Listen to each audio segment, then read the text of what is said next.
What's up, guys? Welcome back to the channel. Today we are back with yet another tennis video, and as you can see, I'm going to do my predictions for the 2024 US Open men's singles, or at least I'm going to try to do it because I cannot really see due to the ginormous hat that I'm wearing, but I kind of have to keep my style, so it is what it is. Anyways, guys, unless you were living under a rock for the past 5 days, you know that the biggest story in men's tennis, or actually tennis in general, is Yannick Sinner's two positive doping tests from Indian Wells this year, March this year, right? Okay, so I kind of have to give you my take, and my take is kind of lame here because it's going to kind of fall in the middle. And I'm also going to be slightly, conservative with it because I obviously did not read the 50 or 60 pages that they put out, so I cannot really have a dead accurate opinion. But my, kind of semi-casual take on it is that I do not think that Yannick Sinner was like doing this, like, just injecting horse steroids in his body and doing completely illegal stuff. I think it was an accident, and they kind of proved it that it was an accident. But I do feel like he got preferential, Jesus, how to pronounce that? Preferential treatment, special treatment, right? Because, and I think this is why a lot of players attacked him because they felt like if they would have gotten suspended, or if they would have had two positive doping tests, they would have gotten suspended for 2 years. It's gone. It's public after 5 days. It doesn't matter. But with Sinner, it was hidden up. It was not made public for 5 months, basically, until it was resolved.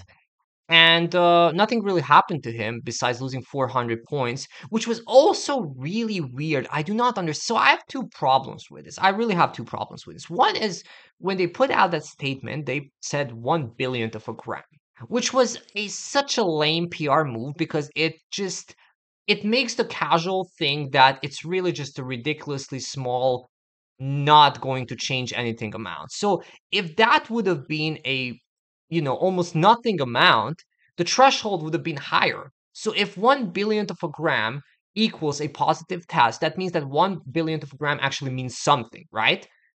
The threshold would have been much, much higher if that would have been absolutely nothing, neglectable. So, I kind of didn't like that. That was lame. But the other thing that I do not understand, that this makes no sense. I even agreed with Ben freaking Rothenberg, dude. Like he was on my side. Well, I was on his side because he doesn't know who I am. But he said that Novak should get his week at number one because it makes no sense. How can Yannick Sinner keep 400 points for 5 months on a positive test when a positive test doesn't matter if it's accidental or not, equals you lose the points, you lose the money, and if you won the title, you lose the title. So how can you keep your points for 5 months? Can you keep the ranking points for 5 months? You know how can you keep the potential title for 5 months? Because let's say Yannick Sinner would have won Indian Wells, right? So you would have gone to Wikipedia. It would have not said Yannick Sinner champion of 2024 Indian Wells for 5 months from March to August, and then retroactively, almost hit my camera, retroactively, or how do you say that? You get what I'm saying? The guy who lost in the final is the Indian Wells champion, or there is no champion. So, like, you cannot have a champion for 5 months and then have no champion. You cannot keep the points for 5 months and then, strip the points. It makes absolutely no sense. And I'm kind of mad about this because Novak lost the week at number one because of this. So what if they made it public 2 weeks ago? Novak would have been number one. So it's I don't know. I understand why the ATP hit it up because they didn't want to tarnish Yannick Sinner's public image. I understand that. He was on an absolute rampage back in March. He was beating everybody. He was the Australian Open champion, and he was due to become the world number one player. And you do not want to associate a positive doping test, accidental or not, to your future number one, who's going to be the driving power, the driving force of your sport, basically. So I understand that, but I do understand the outrage of players who are like, wait, if this would have happened to me, if I'm missing a test, if I get accidentally contaminated, um, I would have gotten suspended for 2 years. Now, I do not think that Yannick should get banned if it's accidental, like Nick Kyrgios said. I do not agree with that. I think Nick Kyrgios is a bit extreme here. But yeah, I just the way they dealt with it is kind of weird. And then firing the physios now, it's kind of weird. If you knew about it 6 days after it, why didn't you fire the physios who were apparently at fault right then? So again, it's just, yeah, I don't know. I really don't like how they dealt with it, but I do not think that he did it on purpose. Anyways, enough of rambling about Yannick Sinner's positive test. Let's talk about Yannick Sinner's draw. So I of course looked at the draws, and I think that Yannick Sinner got absolutely fucked because because again, I keep saying this. It doesn't matter who do you get in week one.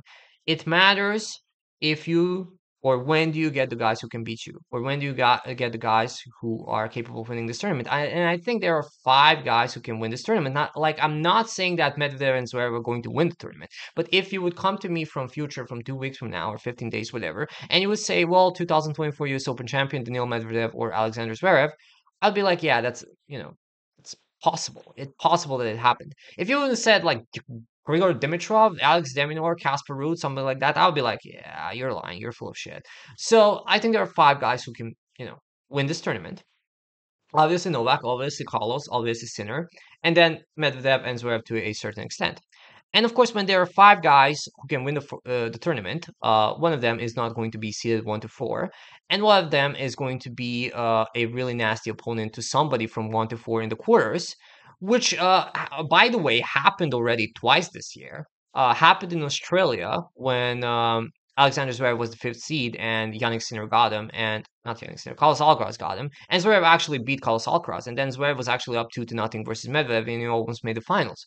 Um, and then of course it happened at Wimbledon when Daniil Medvedev was fifth seed, and guess what happened? Sinner got him, and Medvedev beat Sinner. So you do not want to. I know that this is, you cannot control this, but one of the worst things when it comes to tennis draws, and when you have either three guys who are really good or either five guys who are really good, because in a perfect world you have either two guys or four guys or fuck it, eight guys who can win a tournament, because then the draw is balanced. This is a disbalanced draw because you have Daniil Medvedev in the quarters, and then you have three other guys who are just not as good as Daniil Medvedev in the other three quarters. So Yannick Sinner got screwed because of that. But let's talk about his draw a little bit more in details. So Mackenzie McDonald, unless he plays like in 2023 versus Rafael Nadal, I don't think it's going to be really difficult for Sinner. Mickelson can be annoying, but I think Sinner got him. And Jerry, it's just Jerry, man. I don't know. Like you're kind of waiting for a breakthrough when it comes to Jerry, and he kind of keeps disappointing you. So it's almost like he's going to be perpetually this guy ranked in the kind of low 20s, high 30s, like a round three opponent of a top player in the slam. So I think the Sinner kind of gets easily through into the second week. And then it kind of gets semi-interesting because we have two interesting guys here, Tommy Paul and Arthur Fils. Arthur Fils is, I think he's 20 years old, right? And I was kind of expecting more in a way from him this year. Um, he kind of keeps, racking up these like goodish results, and his ranking is kind of climbing like this, like steady climbing. But he's not making like giant inroads. He's not like breaking into the top 15, top 10. He's not playing finals and stuff like that. He's not, a world beater or something like that. He's improving, but often with new, fresh talent, these guys like suddenly beat a couple of really good guys suddenly in the Grand Slam semifinals, something like Ben Shelton last year. And they, have that better ranking for decent amount of time until they lose those points. Anyways, I'm not really sure if that's good or bad, but what I'm trying to say that I would not be surprised if Arto Fils gets through this 16th or whatever, this part of the draw, even beating Tommy Paul. Although, I think that's going to be a really good match. And I kind of looked up Tommy Paul, Yannick Sinner head to head, and they played only 3 times, 2-1 to Sinner. Tommy Paul is like a really interesting opponent for Carlos Alcaraz. They seem to play quite often, and their matches are also really tight all the time. I think Carlos now leads their head to head like 4-2 or 5-2. But you can see that, yeah, Tommy Paul is a nasty opponent for Carlos. Now, I'm not sure it's the same thing with Sinner. We will see, or we will not, if Arthur Fils gets through. But I do feel like, yeah, I do feel like Sinner will deal with any of them in 4 sets or maybe even 3 sets and get through the quarterfinals. Now, here we go. So we have Daniil Medvedev, who, by the way, I mean, if you're looking at favorites and worst possible draws, Medvedev probably has a worse draw than Sinner. But Medvedev is not top 4 seed, so that's why I kind of ignored him. He should get through Lajovic. Marozsan can be a nasty opponent.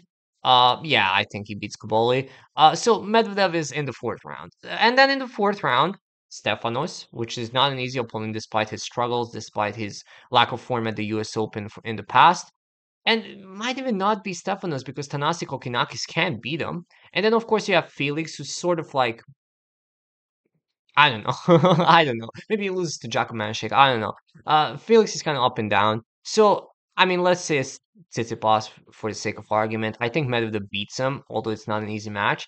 And then my first kind of semi-bold prediction. Well, it's bold prediction because I said it 2 minutes ago. Zverev beat Alcaraz at Australia. Medvedev beat Sinner as a fifth seed in Wimbledon. So I'm going with again Medvedev beating Sinner because I think that I mean, their head-to-head is really weird. Like it was 6-0 for Medvedev, then it was 6-5, and then Medvedev finally beat him at Wimbledon. And Medvedev should have probably beaten him at Australia. So I think Medvedev, has more experience on this tournament. He's a three-time finalist, and sort of maybe one of the things with Medvedev is sometimes he plays way too many matches, and because he lost early in both Cincinnati and Toronto, I think he's kind of fresh. And if he can find the form, he can be really nasty. So I'm going with Medvedev beating Sinner in 4 sets to reach the semifinals. So I have Medvedev over Sinner here. Now let's go to Carlos. And this is so interesting because Carlos Alcaraz had the world in his hands 2 months ago or a month ago or something like that. He just completed the Channel Slam, which was completed by Rafael Nadal twice, right? In 2008, 2010, with Roger once, 2009, and Novak only once, right? Despite winning 3 French Opens. He did not win the Wimbledon in 2016 and did not win the Wimbledon in 2023. So he did it in 2021, right? Carlos did it. Carlos Alcaraz dominated Novak in the final. He's the top of the world. Sinner is kind of semi out of form. Medvedev is just not that good. Novak is old, right? Whatever. He's here. He's arrived. And then the Olympics got, for some God knows what reason, 10 times more important than it should have been because it's just, I do not understand this. Listen, I know some of you will disagree with me. I still think, as a Novak fan, that Olympics are bullshit. Like, it's just, it's to me, it's not even the Masters 1000. Because if you have, so this is how you rank tournaments, right? If you would ask any tennis player, which is the biggest tournament? He would say Grand Slam. Why? Because it gives you the biggest prize money, gives you the most points, has the highest prestige. Everybody wants to win it. So Grand Slam is undisputedly the number one. Number two is the ATP Finals. Why? Prize money, points, and because the best players are there. So the top 8 players in the world are there.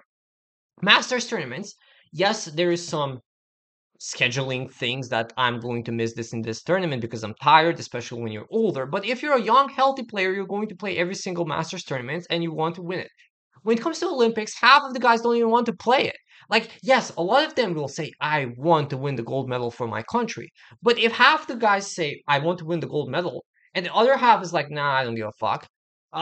Because I do not get any incentives. I do not get money. I do not get points and I'm just going to be there on a different continent, different surface. For example, Felix Auger-Aliassime is the greatest example for this. Dude is Canadian, right? He's going to have the Toronto Masters or Canada Masters or Montreal, whatever, uh, a week after the Olympics, or not a week after the Olympics, immediately after the Olympics. He went to Paris to play on different surface. He played 6 singles matches to win absolutely freaking nothing. Heartbroken. Number 4, you're the loser. And then you have to go to Canada to your home tournament when you actually can win points. And it's really important for him to win points because if he doesn't, it's going to compromise. It's going to compromise his season, and he has a shit ranking. As you can see, he's number 19. He's not in the top 16. So he's getting Tsitsipas in the third round or whatever. So why would Felix Auger-Aliassime want to play at the Olympics? Next time he's going to think about it and it's going to be like, well, I just compromised my whole season, my ranking, because I played this pointless tournament that I'm not even going to win. So if you're like number 10, 15, 20, and you know that you're most likely not going to win the tournament, why would you even play it? Ben Shelton didn't play it. A bunch of guys didn't play it because they were like scheduling issues. It's different when you're older and you have certain goals like Novak, who has won absolutely everything, and I want to win Olympics because I haven't won that. That's completely different. Maybe some of these guys are more patriotic, maybe some of these guys are less patriotic, but it's just like, yeah, if half of the ATP tour is just not, into playing Olympics, that tournament doesn't mean a lot. But obviously it meant a lot for Novak, and obviously it meant a lot for Carlos Alcaraz, who pretty much promised the whole country of Spain, without an S because it was Spain after he lost, that he's going to win the gold medal. And he did not. He lost. I think Carlos kind of, it was interesting. I was thinking about when will Carlos Alcaraz lose a big match? Like the biggest loss of his career was probably, I mean, that final versus Novak in Cincinnati. Yes, he had some like semifinal losses in Grand Slams, whatever. But it's like, when will Carlos Alcaraz lose a big match, like a heartbreaking five setter in a Grand Slam final? When will that happen? And yes, it happened at the Olympics because he promised the gold medal. He really wanted to win it. And then he was crying. He felt really bad. And guess what happened? He absolutely destroyed the racket versus Gael Monfils in his first match at Cincinnati. He lost his shit and he lost the match. So right now you have Carlos Alcaraz, mentally unstable Carlos Alcaraz, probably disappointed in his abilities, playing on his third best surface because I think grass is his best. I think clay is his second best. And despite winning his first Grand Slam at the Flushing Meadows, I don't think that he's that good of a hard player compared to others. I think a lot of Novak fans were kind of like, well, I really wish that we get Zverev instead of Carlos Alcaraz in our draw because Zverev is an easier opponent. Be careful what you wish for. I do not think that Zverev is easier on hard court than Carlos Alcaraz. I know that you're going to call me an idiot, but Zverev beat Carlos Alcaraz at the Australian Open this year. Zverev is really, really nasty. I mean, it's not best of three, it's best of five, so I do think that Novak will beat him. But, Carlos Alcaraz got smacked around by Novak last time they played on hard court. So, I don't think that Carlos Alcaraz is that much more difficult than Alexander Zverev. Now, I do think that it's more likely for Carlos Alcaraz to actually be in the semifinal because he has a way higher ceiling than Alexander Zverev. I do not think that Carlos Alcaraz is going to lose to anybody below a Daniil Medvedev. Like, he's not losing to even Tommy Paul, who is a nasty matchup for him on a Grand Slam. He's not losing to Musetti. He's not losing to Fritz. He's not losing to those guys, right? He's not losing to Ruud and so on and so forth. He's beating all those guys. He's like a baby Novak. Like, he's just not losing to certain type of players.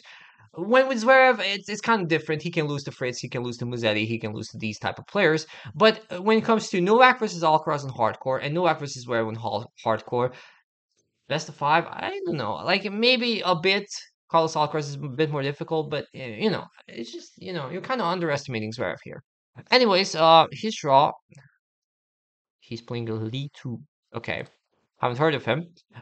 He's going to win. And then I kind of looked at his draw prior to this. Kind of interesting how three times in a row from rounds 2 to 4 he may play big hitting, hard hitting lefties in Denis Shapovalov, in Jack Draper, and in Alejandro Tabilo, which is probably bad for your balance because you kind of get used to those type of players that are rare, and then in the later round you basically played absolutely nothing. You played no righty with a two-handed backhand, so that's kind of weird. And also, maybe Botic and Zanshu will beat Shapovalov if he's on the 2021 prime Botic quarterfinalist mood when he was the only player to actually win a set of Daniil Medvedev that year. Anyways, I think I think maybe he plays Corda. Okay, so I think Alcaraz gets through the quarterfinals, even if it's Corda, he beats him. It's not much to say. And then actually he has a pretty good draw because he got Hubert Hurkacz as the you know when it comes to the seeds, the projected quarterfinal matchup. But I wouldn't be surprised if Hubert Hurkacz loses earlier. And I'm trying to look at the guys who may win. Khachanov is like out of form. I think this is a chance for Deminor. I think Deminor has to get through his quarter. Like, I think I don't know. I'm not really sure in what kind of form Hurkacz is in. I think Deminor, like, probably makes the quarter. This is like this quarter is really open. Like, when you look at it, like, maybe Arnaldi. I'm not really sure, but I'm not like maybe Thompson. Like Thompson can be a decent player. Thompson is low key underrated, so I don't know. But I think Deminor has to make it. So if it's Alcaraz versus Deminor, I'm obviously going with Alcaraz. So I have Medvedev versus Alcaraz, the kind of the rematch of the last year final, and I'll think about my pick, and I'll let you know when the video comes to its end. Anyways, let's go to Sasha Zverev. So I just hate it when they put him on the bottom. Yeah, so that was kind of loud. Yeah, Rusuwari Miller. If it's listen, if it's Mepeche Perishard on grass, I can actually see him beating Alexander Zverev. But on hardcore at US Open, I just don't do not see Mepeche Perishard being a difficult more than four sets for Alexander Zverev. And I don't think that Cerundolo on hardcore is that difficult. Echeverry in hardcore is not difficult. So you basically got a bunch of clay specialists here in the first week. I think Zverev gets through easier. But it kind of gets more difficult here. So it's still kind of weird to see Rune with like 13, 14, 15 ranking. I think he's a better player than that, but he's just not good in collecting points and winning tennis matches for the past year or two. Maybe he peaked too early. Maybe he peaked in 2024. He got up to world number four in 2023. But Rune is completely out of form and his ranking sucks. So that's why you kind of run into Rune earlier on, like Novak did at in the fourth round of the 2024 Wimbledon. Anyways. We have Musetti here, who beat Sasha Zverev at the Olympics. Now, Musetti on hardcore is not the same player as on natural surfaces, so I'm going to pick Holger Rune here. So, Holger Rune, Alexander Zverev. Do I go for the upset here? I don't know. I wouldn't be surprised if Holger Rune beats Zverev.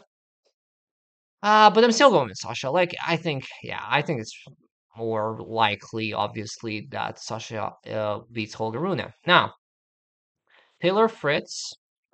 I'm not sure what Berrettini. I mean, Berrettini won a couple of tournaments, so Fritz Berrettini in the second round that can be interesting. And Berrettini is a semifinalist, right?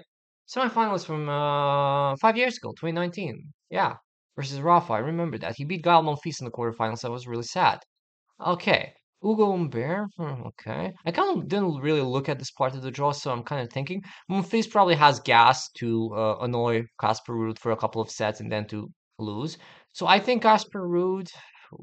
Bublik is out of form. So it's basically Casper Ruud, Taylor Fritz. Hmm. Ah, that's interesting. Okay, I'm going with Casper Ruud. So I'm going with the board. Yeah, I'm just going to go with the boring pick here. Zverev versus Casper Ruud, and then Zverev is going to reach the semifinal. I think it's actually like more likely for him to lose to Rune than to Ruud. But I'm just going to go with Zverev here. And then finally, we have Novak Djokovic, who actually Loki has an interesting, semi-difficult draw. Now, I don't think he's losing to anybody, but it's kind of a couple of cameos from 2023. Starting with Laszlo Djere, of course, he's going to play Radu Albot in the first round. That's an easy match. And of course, the hard-hitting Jan-Lennart Struff, who can be really nasty actually, so it's definitely not the easiest second round matchup. Now, I do not think that Laszlo Djere will be as difficult for Novak if he beats Struff as he did in 2023 because he was the only player to actually win a set or actually two sets versus Novak in that edition. I think actually Jan Lennart Struff is going to beat Jerry. I think Jerry is completely out of form this year. He kind of, I think he struggled with some injuries also. So I have Struff Djokovic in the second round, and this is probably going to be one of those like not boring, but like annoying four setters for a Novak fan. Like when he loses the second set, I think that Struff can be really annoying versus Novak with his really good serve and really aggressive play. And it's going to come down to Novak getting a couple of passing shots in, or just being Novak. So I can clearly see Struff winning a set of Novak. I can clearly see that happening. And then we have the Toronto champion, right? Alexander Popyrin. It feels like Novak and Popyrin play really often. They played at Australia. They played at Wimbledon. And now they're probably going to play again at the US Open. I mean Popyrin, Toronto champion, but yeah, he's only 28. Like that's weird. I mean, he won 1,000 points. He should have been like 20. I mean, I thought he was like 44 in the world. I thought he was going to skyrocket up to like 19 or something like that. Anyways, Popyrin, I think Novak is going to beat him either in three or four sets. And then we have the hanging up of the phone or Francis Tiafoe, in my opinion, because it's going to be Ben Shelton, who is kind of a better player when it comes to Grand Slams than in best of three matches. He has a way higher winning percentage on slams than in best of three. So I do feel like Ben Shelton, quarterfinalist in Cincinnati, is going to face Francis Tiafoe in the third round. It's going to be an explosive ass match. And did they play last year? Yeah, they did play. They played last year when Shelton hit that ridiculous forehand that clipped the line. That was like 120 miles per hour forehand in the tiebreak. So I'm actually not really sure who's going to win between Shelton and TFO.